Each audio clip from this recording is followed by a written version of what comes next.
सद्गुरुनाथ महाराज की जय। Mahayogi Swamy Umananda Saraswati ki jai.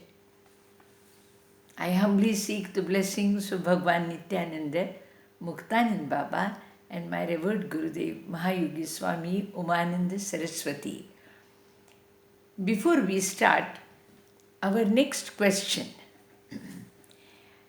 We are doing 45th question today. And I think it is now 14th English video. Okay. When our mind is filled with fears and doubts, what should be done? We are talking about meditation. During meditation or during your living in your life, one has got sometimes problems. Each one of us has got problems. Samsara vriksham arudha patanto narakarnave ena chaivo drita sarve tasme shri gurave namaha. If the moment it means it is life, it indicates that you have got to have some problems or the other. That's okay. Because the solutions are there. Dealing with it or having a particular approach can help you to get over these problems. Now, when the mind is filled with fears and doubts, what should be done? Prayer has got a very important role in our life. However intelligent you are, however you feel that there might not be there, some might still believe that there might be no God, doesn't matter. Let them find their own solutions. It will tax them more. But suppose you have a faith that there is some supreme entity, and then there is an appeal to this supreme entity to help you to solve whatever the science is or whatever the existence, the truth is. Life becomes easier for sure. Life becomes easier for sure. Now, when the mind and intellect are filled with fears, the first thing we should turn to is turn to a prayer. Whoever you have faith in, you just need to fold your hands and mentally tap this energy, tap this supreme energy, supreme power, and say, I need your help. I need your help. The greatest of the kings, the gods themselves, the great saints, the enlightened people, all have used this. All have used this particular method. But then, how do you tap the energy? How do you tap the supreme truth? Normally, there are certain mantras given by the Guru. Now, there are certain mantras given by Guru. So, you can take the mantras which are given by Guru and you can recite them, chant them. Chanting has been a very ancient system, and it has been considered as, it has been taken as a formula. It's like a formula. Chanting is considered as a formula. There are even numbers given. Now, if you want to have the grace of the Guru, it is said that you must recite the mantra of the Guru given mantra for at least 64,000 times. Now, of course, it's up to us. It's up to us. There are certain mantras which can be done 3 times a day. There are certain mantras which can be once a day. Even in, we have this namaz 5 times a day. Church going to the mass every Sunday. These are the systems which could be man-made, but they are made by men who have tried to find solutions to man's problems with a good intention. And so they do work. So when you have mind is filled with fears and doubts, the best way is to recite Guru Om. Now we are given the mantra Guru Om. Guru is the inner voice. The inner voice in us is the Lord. The Guru is the inner voice in you. And he is actually Lord's voice, or it is Lord's voice. So it immediately comes and helps you with all these problems. You are given that. You are told how to go about it, how to deal with the situation. And this gives you an intellectual strength. This gives you a strength. It comes in the form of probably hope, and hope gives you strength. And when you get strength, you then don't get demoralized in crisis. You are able to pick up those situations and deal with them. You are not stunned and made quiet under the pressure of the crisis, but now you have the energy enough to deal with the crisis. It's very important. We need to deal with the crisis. So there is no point in just becoming scared and stunned and stay. Now there are times, just as you say, I'll give you an idea how you feel stunned. Now when you are, say, suppose you are crossing the street, suddenly a huge truck comes towards you. And the moment the truck comes, it's massive and huge and it's coming straight to you probably. And you are so numb about the fear, due to the fear, that you are unable to move.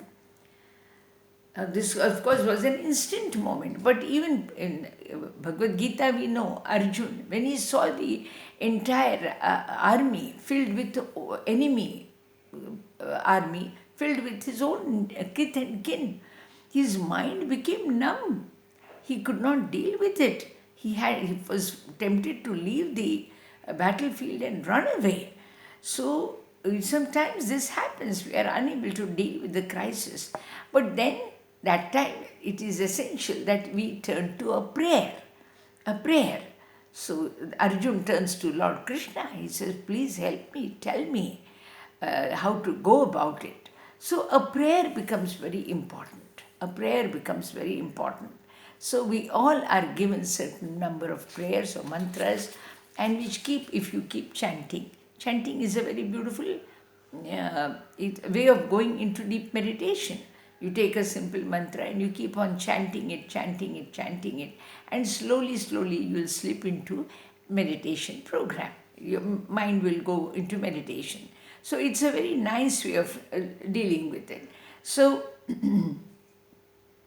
it says, whenever you are crowded with fears and doubts, whenever you are crowded with fears and doubts, you must turn to prayers. So prayers you choose, whichever you want, you are comfortable with, you can say the prayers, which will remind you of some supreme deity, which is there, a kind deity, whichever religion you belong to. Prayer is not uncommon to any religion. How does one keep the human body pure and tuned for spiritual journey? Yes, the spiritual journey, of course, it's a journey where a certain type of a discipline may be needed. But that discipline should not be a matter of fear for you. Because now suppose you decide to take care of your health, let's say you're conscious of, you have a particular type of nutrition maintained, you have particular exercise done, you have certain timings, regulations done. So there is a gentle discipline, is not something to be afraid of. You can choose, it's voluntarily done, there's nothing imposed on you. But let's see what the discipline here required is. So he says, if you want, you need a pure body, mind and intellect. One needs pure body, pure mind and pure intellect. Look upon the body as a chariot or a vehicle which is to carry a divine soul in it from birth to its end. Adi yajna, adi daiva, adi bhut. Now this is like a chariot. This is like a chariot which is carrying a soul in it. And what is the journey and what is the destination? Journey is this life. You are going from life to death. You are living a complete life of all. For 100 years, say, let us say, the soul has got a chariot in which it's allowed to travel. It's allowed to live. I will give you a beautiful example. While doing meditation, you will see your own inner consciousness emerging out as a form, with a form. It is your own very form. It emerges out. We call it Vaishvanar Vidya. It emerges out of your body and it travels around. It can fly again. Your body lies here or sits here and the the consciousness emerges in the form of a human form, your very form, as either in a posture of seated posture, or flat, lying flat with his face downwards, and it emerges, or it can even come like this, and it starts traveling in the space. But when it can go through the walls, it can go through the waters, it can go through the fire, it can go through the valleys. There is fear in it, but it can travel. But one thing you must realize, that it doesn't, if you try to sit on some table or chair, it can go through it. So, body is the best arrangement in which soul can sit. Otherwise, imagine, you cannot sit. And that soul, one day I traveled so much that I was finally tired. That soul of mine, whatever it was, consciousness, second body, whatever you call it, it was traveling. And I kept on traveling, and I felt very good. There were huge mountains, and there were woods, and there were valleys and all. I would dive down, I would rise up, everything I did. Like you see the Superman movie, yes, like that you can enjoy. You go around it. Of course, there's no gross body to it, but your mind can see that body with him. It's similar to yours. So it goes around, and we call it Vaishwana Vidya. It's a meditation. During meditation, these incidents happen. Now it kept on traveling, and after some time, whenever it tried to sit somewhere, because my mind is tuned like that, I need to sit sometimes. So when that particular entity wanted to sit, wherever it sat, it went through it. So there was no question of sitting. That feeling of sitting was not there. So continuous concept of standing and flying was there. That made me tired. I remember I kept on praying to God. I said, I'm tired of flying. Can I not sit down somewhere? I had to come back to the body, enter the body, and I was able to sit. So this body is the best vehicle given to you, in which this conscious entity which is living within you, which can emerge out of your body, needs to sit, it can sit there. You call it soul. But of course the body was not dead. It was just like, now in some of one of the pyramid, I've sent spiritual reality. They show that you are tied by a silver cord, just like the mother, in the mother's womb you are tied by a silver cord. The spiritual form out within you, when it flies out, is tied to your body, actual body, in a spiritual, with a silver thread. Of course, I didn't see any thread when I flew around. I went around, but I needed to come back. And when you enter with a little jerk. You can feel there is a jerk there. There is some sort of a forced entry. But yes, now this is like a chariot. You need to maintain it. Now even to get such an experience, you need to go a little light on a diet for that night. And then when you get up, you have to minimum do 7 to 8 hours of some spiritual studies. And then when your brain is tired of studying, and then you sit for meditation, and then you might get such an experience. There was a time, almost for a year, every day I could emerge out of it with a particular way of meditation. I could just emerge. But now in years together, that experience is no more there with me. So probably there are stages of it. Anyway, so this has to be looked upon, the body has to be looked upon as a chariot, and try to maintain it, keep it healthy and nice. Now protect the body, do not frustrate it. Now there are people who do so much of fasting. Don't make it so difficult, don't make the body so humble. In the sense, don't make it beg you for something, that just be comfortable, just normal. Don't overeat, because that also the body wants to reject it. The body says, no more now, I'm feeling sick. So don't do that also. And don't have to frustrate it totally. Just live normally, be grateful, that's a body. treat it as something like a beautiful house. How would you want to keep it? If you are given a beautiful house, you want to keep it nice and fresh and clean and something like that. You must look after your own body. Protect the body and do not frustrate it. Do not frustrate it. My Gurudev used to say, if the body is hungry, just give him a small piece of bread, so that like a dog, it should not keep on barking. But don't stuff it so much that it also goes into a lethargic state and is unable to be active. Now, this is the only vehicle with which you can dwell. Now, remember, there is going to be no second body given to you. Whatever body is given to you is this one single body in which you are living. There is no second body again till you die. There is no second body. So you've got to be careful. You cannot have, we have hundreds of houses. If you don't need this, you shift into a new house. You go to a third house. If you don't have this car, if it becomes old, you can change for a new car. But this body, you cannot change for a new body. So you've got to learn and live with it very comfortably, knowing its needs and looking after it well, because it should survive. It should take care of, help you to complete your journey. So it is very essential that you take care of this body.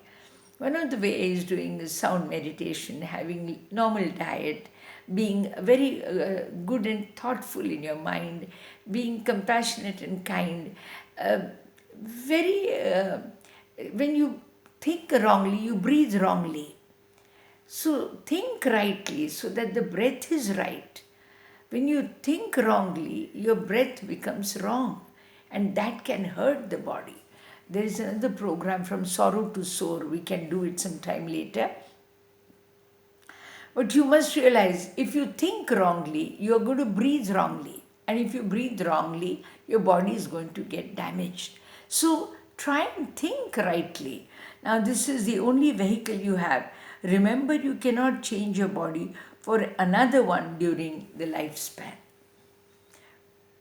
During this entire lifespan, maybe I've got another 10 years, I've got to maintain this body in a sound way, so I complete my translations of Ved. Nobody's going to give me and say, you can use my body for some time. Of course, there is one Siddhi, which is considered to be, the saints had it. Very beautiful story of Shankaracharya I would like to tell you here. He was a very intelligent philosopher he was. And once he had a debate held with a very wise fellow, I think it was Mandan Mishra. Mandan Mishra, another great scholar. So Shankaracharya wanted Mandan Mishra to take down Vartikas, what he was going to talk about. So Mandan Mishra was a great scholar, and he didn't like the question of a young boy telling him to take down notes what were told by him, because he was already a scholar.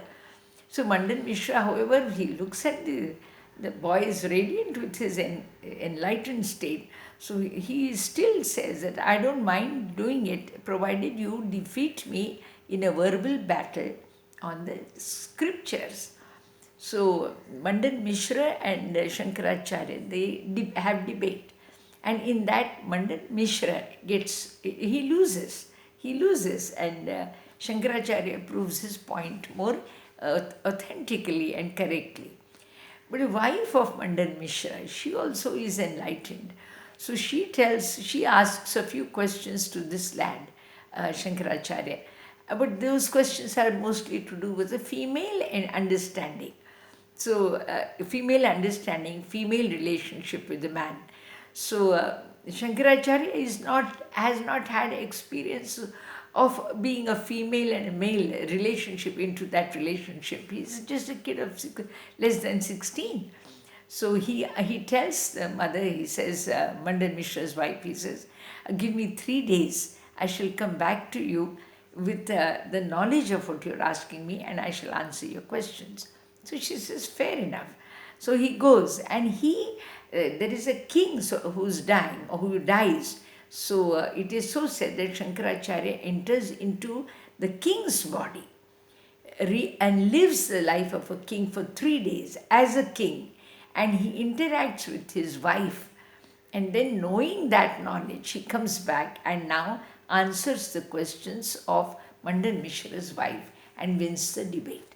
These are beautiful miraculous powers. So there is a possibility that a person can take another form, and normally gods do take different forms. So therefore, um, in Indian philosophy, we believe that suppose some beggar comes to you and you don't want to give alms. So I had a very beautiful experience I will talk about. I had been to an ashram, it was a mutt, where there is a temple and people come together for prayers and all. So the saint installed there, saint's idol installed there was Shankar Maharaj. The name of the saint was Shankar Maharaj. I went to his mutt, that is ashram, and after the prayers were finished, they gave us some rice to eat as prasad, as some sweets to be taken home. They were given to us. Of course, they were spicy. What they had given was spicy food. Of course, I enjoyed it, no doubt. But there was one old man there. He took a little bit of it, and because probably he felt it very spicy, he went and quietly kept that plate as it was in a paper, that cup paper, as it was behind a tree.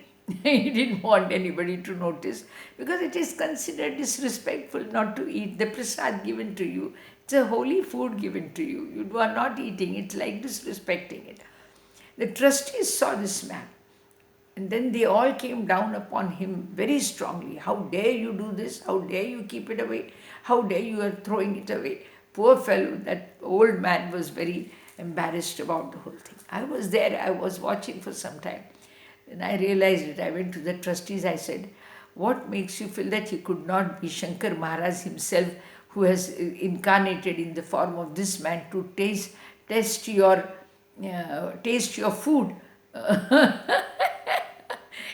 The moment I said that, the trustees were like, they were into silence. They realized it. I said, yes, Shankar Maharaj himself must have come in this form to taste the food, and knowing that it is spicy, is quietly keeping it away, and you're shouting at him. I don't think your Maharaj will like it. And the trustees very quietly and apologetically left. Then I told the man, I said, go your way and take it with you, give it to some other beggar or something. If you want, take it with you and go. So I was able to say, this is what this spiritual journey is about.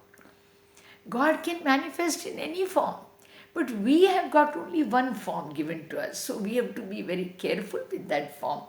So remember, you cannot change your body for another one. Turn it into a divine vehicle. You have got to make it a holy vehicle.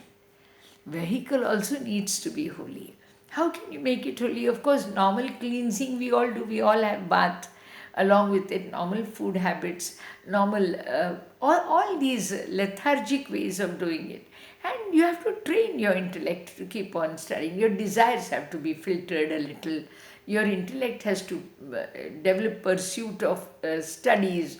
So there is a small discipline which needs to start. It is given to us in normal life also.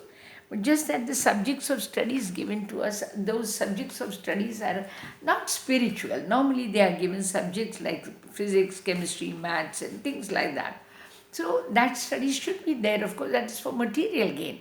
That is for the knowledge of the world. But for the knowledge of the self, you need to also try and design some program for the children. Okay.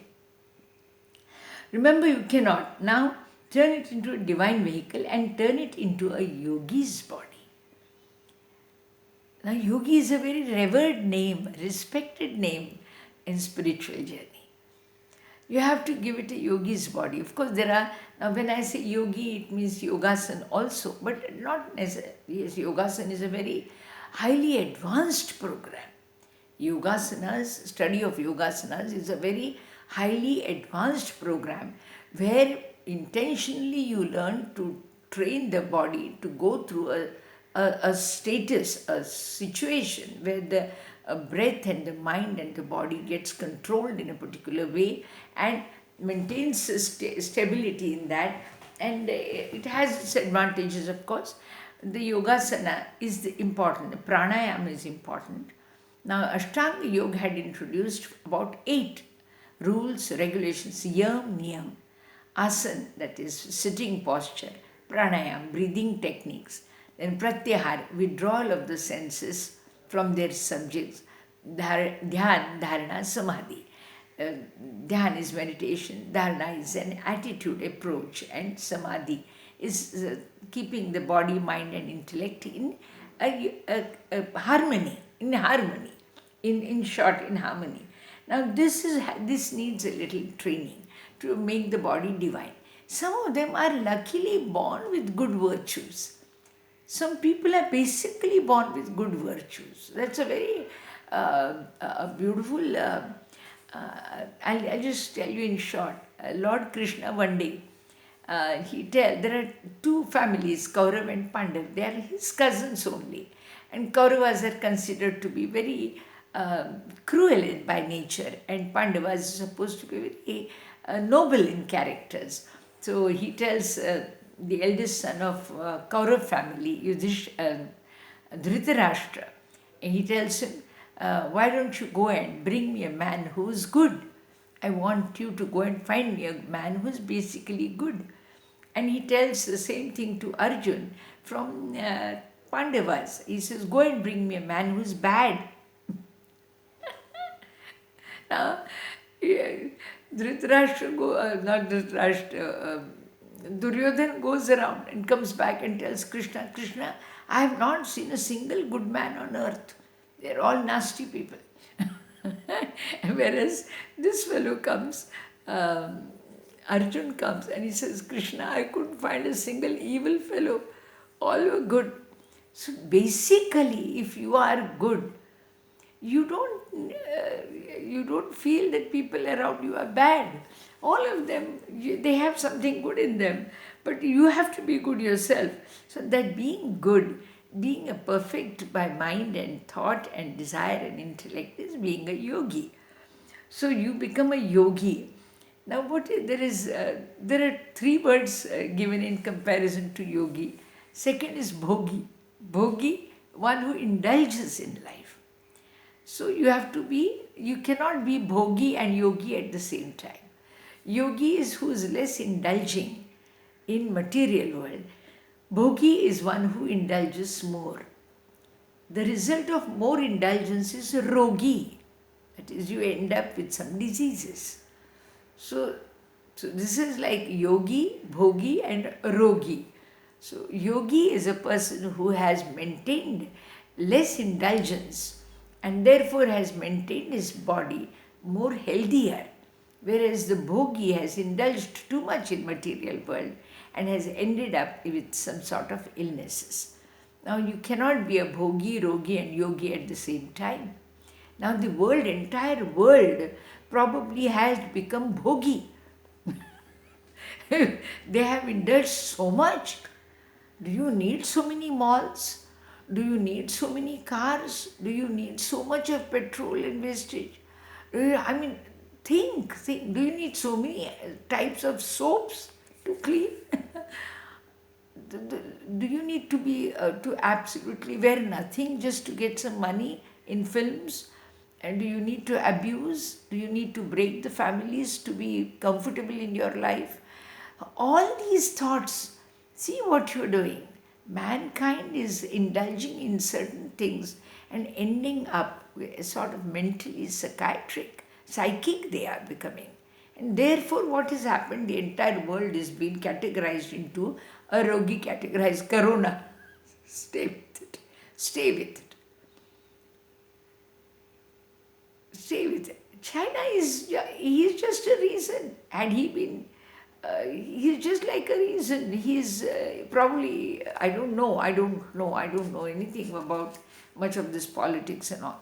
But even if he's initiated the program, The entire world has suffered because the world also is equally responsible for being too indulgent in life.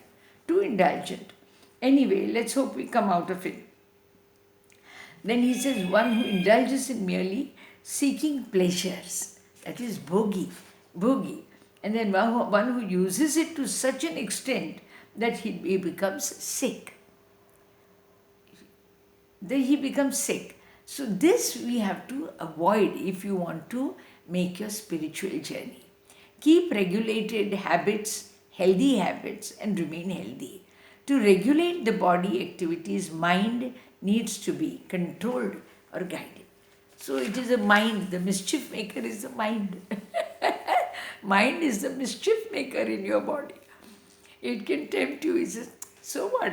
You have one more cake, have one more pastry, have good McDonald's food. Then slowly, you start becoming fat. Yes, mind is the mischief maker. But the same mind you are going to need to make your spiritual journey. So you cannot call it by a name and hang it, bad name and hang it. No, you cannot. You have to use it. You have to change it. You have to attune it. So it's very important that you take care of this body, mind and intellect by remembering one thing, that you cannot change this body for another body until the end. You only are granted one physical form. So this body that you are given is very important. Then now we come to the question, if we find no time for meditation or sadhana, could we still attain purity of body and mind? You don't have time for sadhana. We've got to find, out of 24 hours, we can at least get 24 minutes. I don't think it should be that difficult. However, but if you are truly unable to spare for your own self some 30 minutes from the busy schedule, at least do japa. Now, chanting of a holy name, for that you don't have to sit with any beads. While you washing utensils, you can say Guru Om, Guru Om, Guru Om, Guru Om, Guru Om, Guru Om. You are folding clothes, Guru Om, Guru Om, Guru Om. You are cleaning the house, you are dusting the house, Guru Om, Guru Om, Guru Om, Guru Om. You are walking on the streets, Guru Om, Guru Om, Guru Om, Guru Om. You are going on a bike, Guru Om, Guru Om, Guru Om, Guru Om. Do it. That itself is going to purify your body, mind and intellect. It's a very beautiful japa sadhana, that is, chanting is one of this most beautiful, ajapa jap it is called, a non-stop jap, non-stop. If you can continue doing it, now what will be the difference? I will give you a nice example. You take a cup and you put tea in that. Now a cup with tea is not same as a cup without tea. A cup with tea in it is not same as the cup without tea in it. Similarly, a body with mantra in it is not same as the body without mantra. The body with mantra will be, all the laws of the mantras will be applied, like the laws of the tea will be applied to the cup. They will say keep the tea down, or if you keep the cup somewhere, it will fall. So the tea has to be protected. Give it to somebody, it's hot. The tea is hot, so the cup has to be given right now. Whatever it is. So the laws of tea are applied to the cup here. And when there is no tea in that, they are normal laws of cups which are. So similarly, body with mantra has got the laws of the mantras applied to the body. In Shiva Sutra, that is what Chitta Mantraha. Your intellect, your body, mind and intellect should be nothing but a container of mantra. It should be a container of mantra. Then the laws of mantra will be applied to you. What is the laws of mantra? Revealing divinity. It will reveal divinity. Mantras are supposed to reveal, incarnate spirit. Mantras. Suppose I say, give me water. My words are not mantras, Swarup. They are not mantras. I am talking to you in normal language. I say, give me water. then the cup of a glass of water will manifest, will be kept there. So what was not there earlier is there. But instead of that, if I say Om Namah Shivaya, then something has to come. But what will come? It will be spirit. So therefore, mantra, if you keep on chanting, what will happen? Divinity will start incarnating. There are people who walk for thousands of miles from Pune. People go to Alandi, Pandharpur, and they keep on walking for 18, 20 days at a stretch. At a stretch, they keep on walking. And then they keep on walking, and what do they? They keep on just saying, Vitthal, Vitthal, Vitthal, Vitthal, Vitthal, Vitthal, Vitthal, Vitthal. Does it really bring down the energy? Whatever it is, the people are able to walk. You try and walk for 1 hour, you get tired and you want to sit somewhere. Here people walk for miles together. Now there is something very unique about this japa sadhana.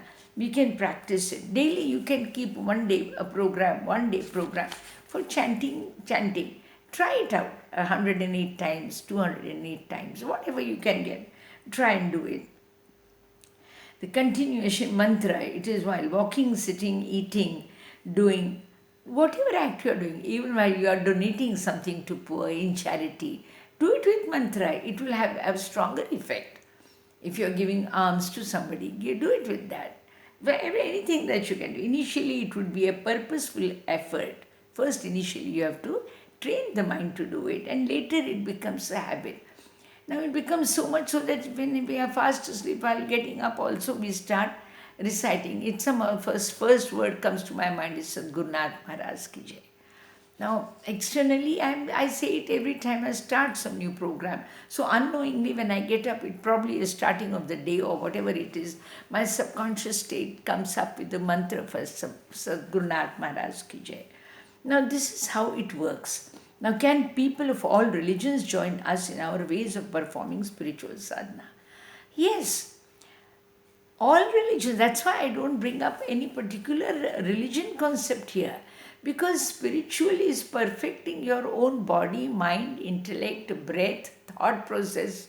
Everything it's your own. It has, if you are withholding the love for, say, Christianity, that will become beautiful and that will enhance itself. That will become gorgeous, and it is nothing particular. It's not a religion we are talking about. We are talking about spiritualism, spirit, about the universal, which is common to universe. So we are talking about improving your own self with this, and therefore main sadhana is meditation, and this is done to know the self in you. Now you are not trying to know the God, you are trying to know yourself. The moment you are trying to know yourself, you will realize it that when your best self is actually as good as God. So it is knowing yourself which is important here, and that knowing of self is done with the help of spiritualism. There is no interference of any religion here. You can say any mantra as long as you feel it's a holy mantra. You can do any sadhana as long as you feel you are improving. If you are going to go from bad to worse, obviously you are on a wrong path. Are you becoming more kind, more loving, more compassionate, more understanding? Is your intellect becoming sharper? Is your mind becoming more restful? Is your compassion for the world growing bigger? These are your own judgment. You have to judge. Nobody else needs to know about it. Is it easier for you to like people, or is it easier for you to hate people? If it is easier for you to hate people, that means you need to improve. Then apply spiritual laws. So gradually you will start loving people around you, caring for them, having compassion for them. I mean, this can grow to such an extent that people are able to probably not even harm the tigers and the snakes and all. They move around, and this compassion for them grows because you are compassionate. They also don't harm you. So it's a very beautiful way of doing. Right now I need to overcome my distaste for mosquitoes. I know they really bother me sometimes, because once they bite me and go, then I have to keep on scratching for more than 2 hours. It becomes very difficult. So that is one thing I carry, hit around, and I keep on, but I try to spray it a little away so that they run away. Run away. Of course, that is something I keep on, my conscious fights there. But all the I'm only showing the way which has led me towards knowing the self. When I'm talking about spiritualism, I have tried to tell you what has made it has brought out the best in me.